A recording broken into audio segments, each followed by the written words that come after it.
Okay. So today, I'm on early. That was my plan. I made it. So I win for today. I can stop. I have something at 7 p.m. I'm Central Time. So I have something at 7 p.m. Central. So I'll probably be getting off to go to that unless I get off sooner. I don't know. We'll see. I'm still kind of figuring out a couple. Oh, that works. So I had a while back, I had 2 screens. I got rid of one. I don't remember why. Gave it to my son, I think. I don't know. And so I was having some frustration when I was doing these because one screen to do everything, I'm kind of spoiled. That was frustrating. But now I just went and pulled another screen, so now I have 2 screens. So now it'll be easier. I won't have to flip back and forth. Although since I seem to be challenged with this stuff, who knows? I'm sure some other issue will arise. But so today we're doing Matthew chapter 10. And so here we go. Oh, I see a problem going to happen already. Right. Summoning his 12 disciples, he gave them authority over unclean spirits, to drive them out and to heal every disease and sickness. These are the names of the 12 apostles. But before I go there, going back to the unclean, the clean versus unclean, it's come up a few times in the last few chapters. And I was listening to someone, don't remember who it was, but they were talking about cleanness or uncleanness having to do with guilt and lack of guilt, or sinfulness and lack of sinfulness. So unclean spirits, those would be guilty or sinful spirits. And so again, I had kind of said a couple days back, you don't really, here in America, you don't see possession. Like we don't, you never hear anyone talking about being demon possessed unless it's like in a movie, right? It's almost a joke, like not real, but in some countries it's still very much a thing. And sometimes I wonder, some of these things that we try to treat with medicine, we give it a name and try and treat it with medicine, in other countries it would be considered demon possession.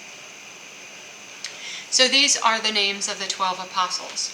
First, Simon, who is called Peter, and Andrew his brother, James the son of Zebedee, and John his brother, Philip and Bartholomew, Thomas and Matthew the tax collector, James the son of Alphaeus and Thaddeus, Simon the zealot, and Judas Iscariot, who also betrayed him. Just kind of curious. The Canaan. That's interesting. So Peter was also named Simon, and then there was a Simon the zealot. Jesus sent out these 12 after giving them instructions. Don't take the road leading to other nations, and don't enter any Samaritan town. Instead, go to the lost sheep of the house of Israel. All right, so I'm going to stop right there. So what he's saying is that his ministry is to the Jews, or at least that when he's sending them out right now, this was to the Jews. They want to go to the lost sheep of the house of Israel. So what does that mean, the lost sheep? They've wandered from where they were supposed to be, right? And so he's sending the disciples out, sending the 12 out to go talk to them and reach them. But he's telling them to stay away from foreign nations and any Samaritan town. The Samaritans were like half-breed Jews. They had been Israelites who intermarried with other people from other areas, and so they were literally considered like half-breeds. And as derogatory as that sounds, that's pretty much how they treated them. So he's saying, don't go to them, don't go to other peoples. This is just about the Israelites. Verse 7. As you go, announce this: the kingdom of heaven has come near. So that's what they were supposed to announce. The kingdom of heaven has come near. So this is like, going and saying, hey, this thing we've been waiting for It's coming. It's about to be here. It's come near. Verse 8, heal the sick, raise the dead, cleanse those with skin diseases, drive out demons. All right, we've already seen Jesus do these things, right? We've seen Jesus heal the sick, raise the dead, cleanse those with skin diseases, and drive out demons. And he's telling the 12 disciples to go out and do that. Now, I know the whole story, right? So you don't see, that's not recorded. We are not, at least not here, not until later on in time, according to what happened. We're not going to see evidence of them having done any of these things. But if he told them to go out and do these things and they went out, it's probably fairly acceptable to assume they actually did those things, even though it wasn't recorded. Which brings us to brings me to another conversation, is that not everything that happened was recorded.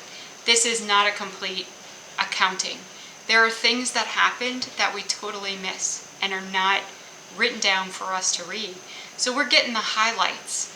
And I think that's important because, again, it goes back to why do we have 4 different accounts? And so each person of the 4, they gave their own highlights. And they had different reasons for writing, and so different things were important to them in what they were trying to tell or what they were trying to communicate when they wrote these things down.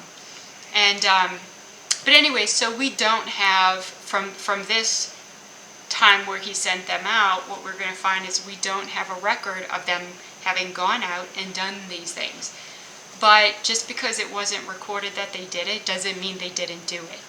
And so not everything that happened was written down. You have received free of charge, give free of charge. So the giving, basically Jesus is saying, look, I've helped you guys without charging. You go help other people without charging. Verse 9, don't take along gold, silver, or copper for your money belts. Don't take a traveling bag for the road, or an extra shirt, sandals, or a walking stick, for the worker is worthy of his food. You know, when I had the idea to start this, I thought, cool, we can have a discussion about what's in the Bible and go along and all that. Didn't even occur to me some of the really highly controversial things at that moment. Didn't occur to me some of the highly controversial things that we were going to be discussing. So, for example, the worker is worthy of his food. He's saying, don't take money, don't take food, don't bring extra clothes or anything. The worker is worthy of his food. You're going out to help people. They have a responsibility to provide for you. And this is an exchange of value for value. And it's so funny because when we talk about taxes and all that kind of stuff, I mean, it applies. If you do work, you're worth it. You have earned what you earned. If you don't do work, you didn't earn it. It's not, you don't, it doesn't, no one owes it to you. All right, so for the worker is worthy of his food. Verse 11. The other side of this is, if he's telling him don't go out with anything, I mean, think about it. Just leave your house, leave your town. Don't bring anything other than the clothes on your back. Go talk to people, heal them, do all this stuff for them, and then trust they're going to take care of you, because otherwise you're going to be sleeping on the street, whatnot. You know, so they had to have a lot of trust when they did this. Verse 11. When you enter any town or village, find out who is worthy and stay there until you leave. And that statement alone, find out who is worthy. Who is worth staying with? Because the implication is, if you have to find out who's worthy, there are a lot of people who are not worthy. Verse 12, greet a household when you enter it. And if the household is worthy, let your peace be on it. But if it is unworthy, let your peace return to you. If anyone will not welcome you or listen to your words, shake the dust off your feet when you leave that house or town.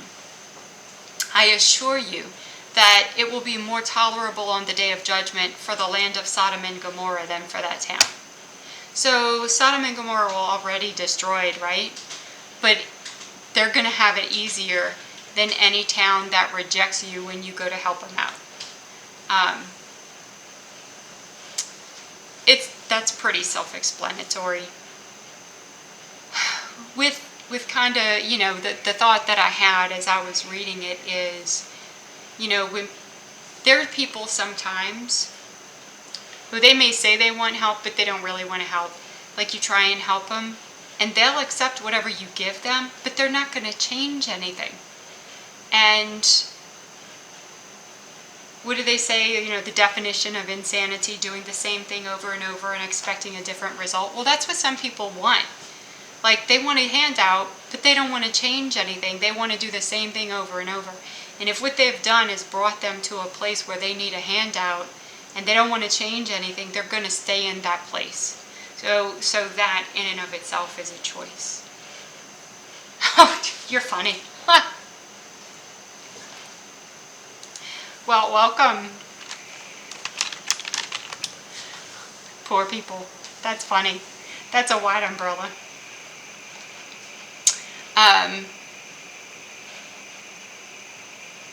I'm tempted to go off on that one. So I assume by that you don't consider yourself poor. All right, verse 16. Sometimes that's the case, not always. But I'll say this, I do think we each have a responsibility to try and be better than they were before. So, alright, so verse 16. Look, I'm sending you out like sheep among wolves. Therefore, be as shrewd as serpents and as harmless as doves. Because let me go back.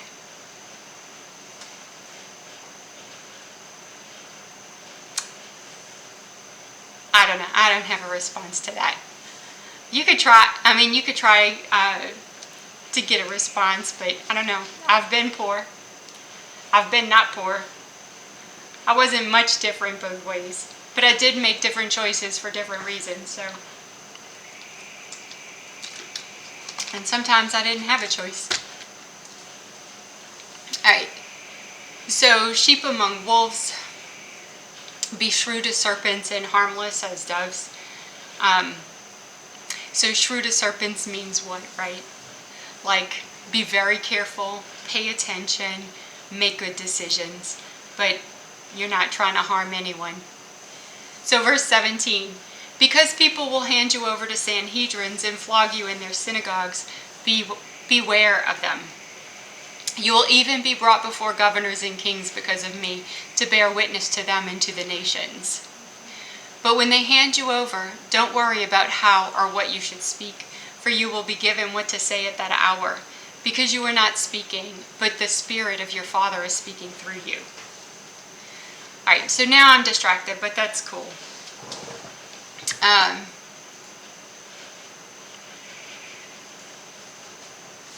So the Spirit of your Father is speaking through you. The idea, when we worry about things or when we think about things, we overthink it. We try and plan out over and over again what we're going to say. But this is just basically telling us we don't need to do that because we will be given words to say when the time is right.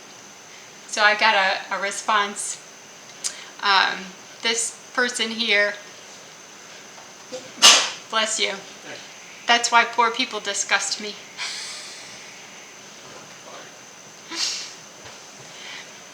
Verse 21. Brother will betray brother to death, and a father his child. Children will even rise up against their parents and have them put to death. You will be hated by everyone because of my name. But the one who endures to the end will be delivered. Yeah. So brother will betray brother. We do see that in some countries. We do see that happen in some places. I'm glad we don't have it here right now, but sometimes it looks like we're not that far from it. Anyway, I'm not gonna hop into current events at the moment. But but it does happen. Verse 23. When they persecute you in one town, escape to another. For I assure you, you will not have covered the towns of Israel before the Son of Man comes. And I think, before the Son of Man comes, again, the Son of Man is a title, right? And Jesus is referring to himself, but he doesn't say before I come. He says before the Son of Man comes. And so I think, what he's referring to here is before I come in that station, in that role, which would have been when he was raised from the dead. For I assure you, as I just read that, verse 24, a disciple is not above his teacher or a slave above his master. It is enough for a disciple to become like his teacher and a slave like his master. If they called the head of the house Beelzebul, how much more the members of his household? Yeah. So expect lots of stuff.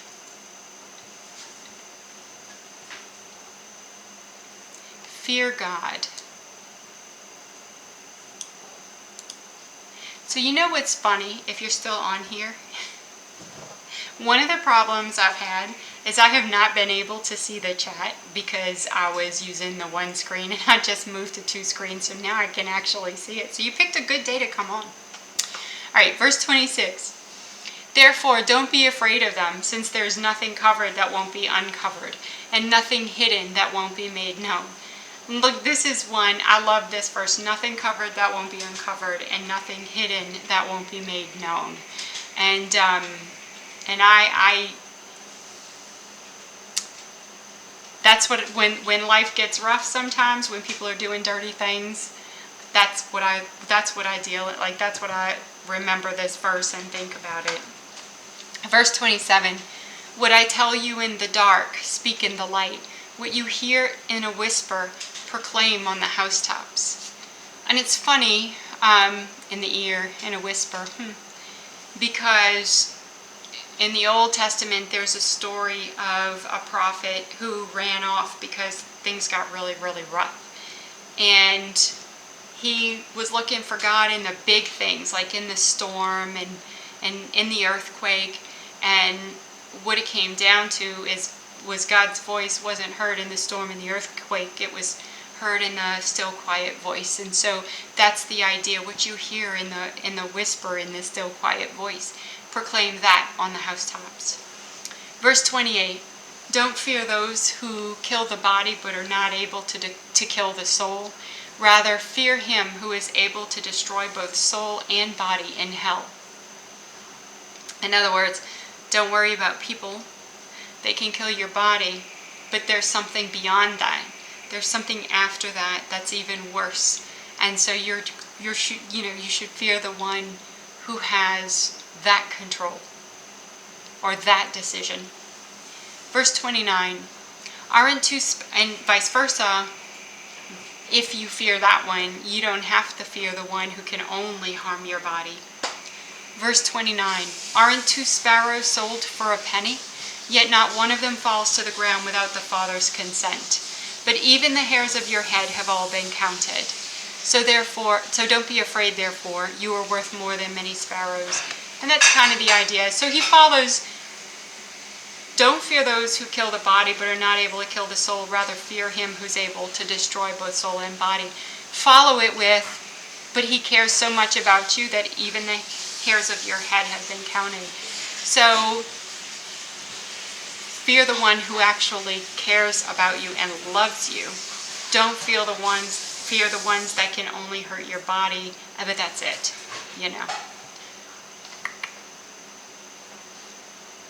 Verse 32, it's a long week. Therefore, everyone who will acknowledge me before men, I will also acknowledge him before my Father in heaven. But whoever denies me before men, I will also deny him before my Father in heaven. Verse 34. I think that one's pretty explanatory too. You could kind of go into, if you believe in God and you say you believe, if you believe Jesus and you say you believe him, that's straightforward. If you don't believe Jesus and you say you don't believe him, well, that one's pretty straightforward too.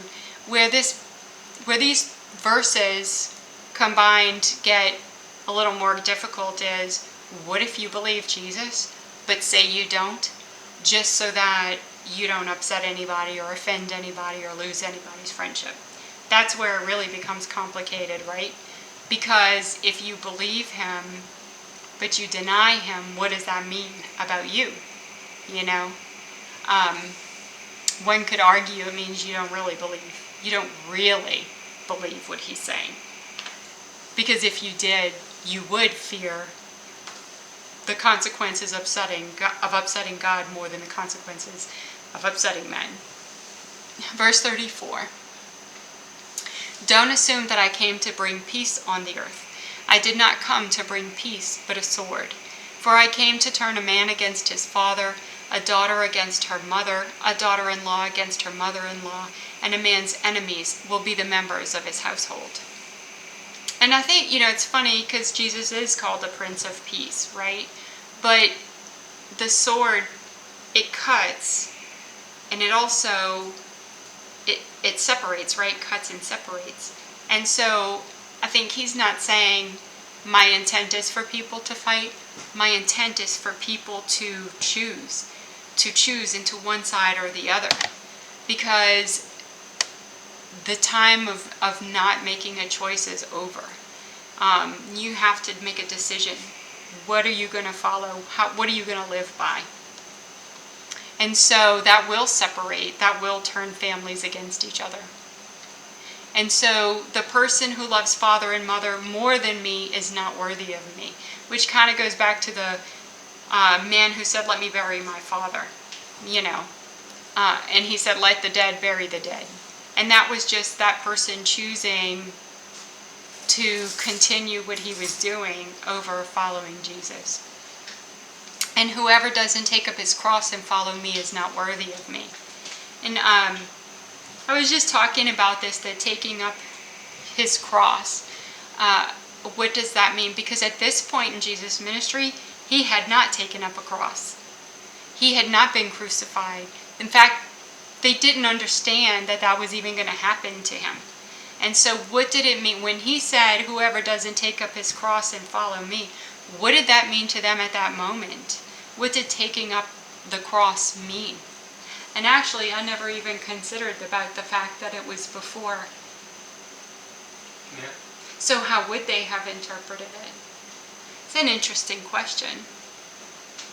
Because we know that when he died on the cross, he took the sins of the world and bore them so that his sacrifice would pay the penalty that everyone deserved and would create a path to reconcile people to God. The Almighty God was humbled. So what does it mean before that became obvious that he said, whoever doesn't take up his cross?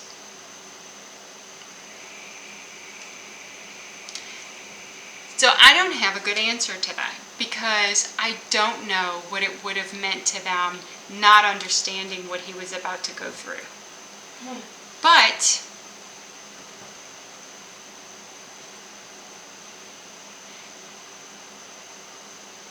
the obvious answer was to sacrifice. The obvious answer, maybe prior to my conversation the other day to me, was that in taking up your cross, you would identify yourself with Jesus and sacrifice your own way of life, your own will. But what occurred to me a couple of days, it was this week, so I don't remember what day, but it was not that many days ago, it occurred to me that maybe taking up your cross would, really what it means is, look into, take the plank out of your own eye, right? Look at your own sins, deal with your own sins. And what are the things we're doing that are just wrong? That maybe we're not even seeing because we're not looking at ourselves. So to me, it occurred to me that maybe the idea of taking up the cross was look in the mirror, look at yourself, see what you need to change, fix, get rid of, do better, etc. Face it, because we spend so much of our lives running from it.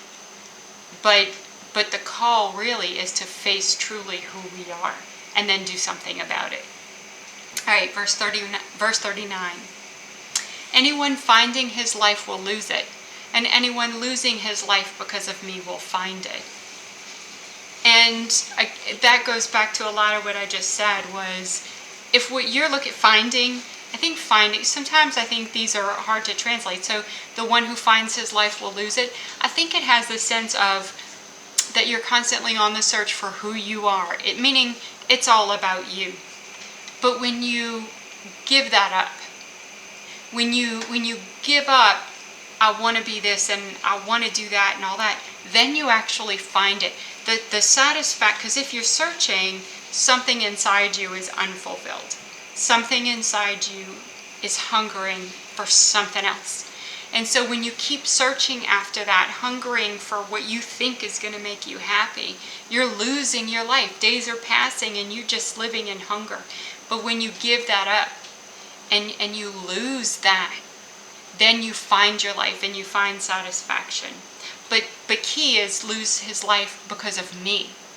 Because when we give up those things and say, not my will, your will for my life, let that be done, then we find real life. Then we find satisfaction and that hunger goes away.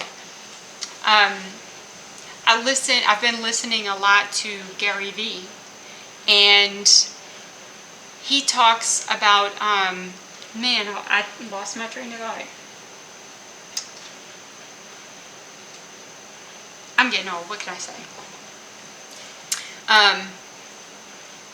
What makes you happy? No, I think it was living for others, Yeah, and I think it is. Well, no, he does. He talks about having compassion. He's been talking, the last couple I've listened to, he talked a lot about, if you're the owner of a company, your people are not working for you, you work for them. So he talks a lot about servant leadership. I have yet to hear that from That's him. interesting. Everything that I've heard from him so far has been about, if you're not happy where you are, go get happy. And then he even talks about divorce and I stuff. listen to him more than you do. Yeah. But he talks. He doesn't call it servant leadership, but today he talked a lot about that. He talks a lot about caring about other people, and he attributes lots of his success to that, to the fact that he came to that. And he'll say, anyway, I don't need to go into all of him, but the point is that when you give your life over to something greater than you find, but specifically Jesus. Although, honestly, taking the emphasis off of you and what you have and don't have and who cares and who doesn't care and all that kind of stuff, like when you take the emphasis off of you and ask yourself, what can I do for someone else, just taking the focus off of you very often makes you happier. All right. Don't become codependent.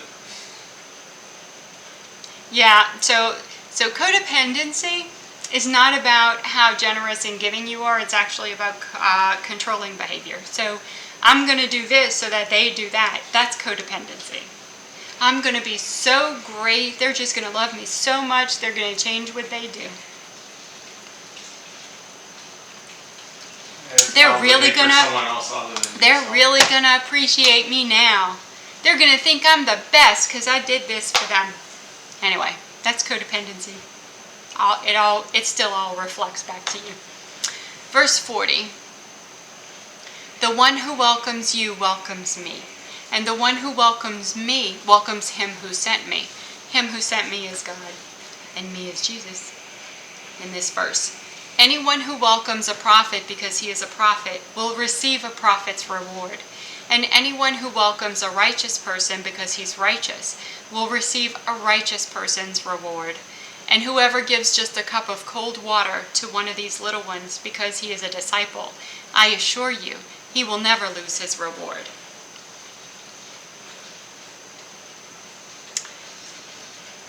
And and again, this goes back to ulterior motives, right? So anyone who welcomes a prophet because he's a prophet, not because of what he can do for you, not because of, other things, but because he's a prophet, receives a prophet. And the same thing with righteous. Because he is righteous, if you welcome him because he is righteous, you'll receive a righteous person's reward. And so again, so many of these verses deal with motives and whether or not they're legitimate, honorable motives, or if there's something dishonorable about them.